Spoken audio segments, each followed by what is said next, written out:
तब यहूदी आलिम ने बातचीत शुरू की और तौरात की किताब के मुताबिक कहा, आखिरी नबी की उम्र इस वक्त 7 साल होनी चाहिए। फिर उन्होंने आपस में तय किया, अगर यही बच्चा वाकई आखिरी नबी हुआ तो हमें उसे इस दुनिया से मिटाना होगा। उन्होंने तहकीकात की और मालूम हुआ यहूदियों का एक गिरोह मक्का आया हुआ था। उनकी नजर जैसे ही इस नौजवान पर पड़ी तो दंग रह गए। ये नौजवान जो अपने दादा और चाचा के साथ चल रहा था, उसके चलने का अंदाज, बात करने का तरीका बिल्कुल वही था जो उनकी किताबों में आखिरी रसूल के लिए लिखा हुआ था। उसके सर पर बादल साया किए हुए था। वो जिस दरख्त के करीब से गुजरता उसकी शाख झुक जाती, जिस पत्थर के पास जाता पत्थर कलाम करने लगता, और वो जिस तरफ भी जाता अगर राह में कोई रुकावट होती तो रुकावट खुद ब खुद हट जाती। यहूदियों को ये तो यकीन हो गया था कि ये बच्चा अब्दुल मुत्तलिब का पोता है, मगर उनके दिल में ये भी खौफ था कि कहीं पहले की तरह हम धोखा न खा जाएं। वो सोच रहे थे ऐसा न हो कि हम इस नौजवान को कत्ल करके मुतमिन हो जाएं और फिर 20 साल बाद पता चले कि रसूल तो अभी जिंदा है। इसलिए इस दफा वो 100% यकीन करना चाहते थे कि यही नौजवान अल्लाह का सच्चा पैगंबर है।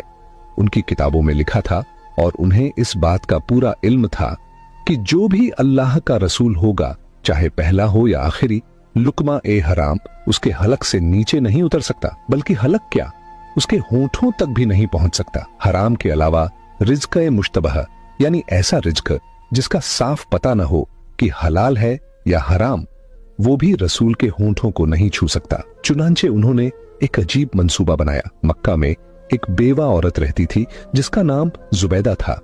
उसने एक छोटा सा मुर्गी फार्म बना रखा था और मुर्गियों के अंडे बेचकर गुजारा करती थी। जो मुर्गी अंडे देने के काबिल न रहती उसे वो ज़बह करने के लिए बेच देती। यहूदियों ने सोचा ये एक ऐसा इम्तिहान है जिससे हमें पूरा यकीन हो जाएगा। रात के वक्त उन्होंने जुबैदा के घर में नकब लगाई और कुछ मुर्गियां चुरा लाए। अब जिन मुर्गियों को चोरी की नीयत से लिया वो तो रिज़्क़े हराम हो गई, और जिनके बारे में ये सोचा कि बाद में उसकी कीमत अदा कर देंगे वो रिज़्क़े मुश्तबह हुई। फैसला ये था कि किसी की चीज उठा लेना अगर हराम की मंजिल पर न भी पहुंचे तो भी शक में जरूर आ जाता है। अगले दिन यहूदी हजरत अब्दुल मुत्तलिब के पास गए और उनको दावत दी कि हम आपके कबीला की दावत करना चाहते हैं, आप हमें ये एजाज बख्शिए।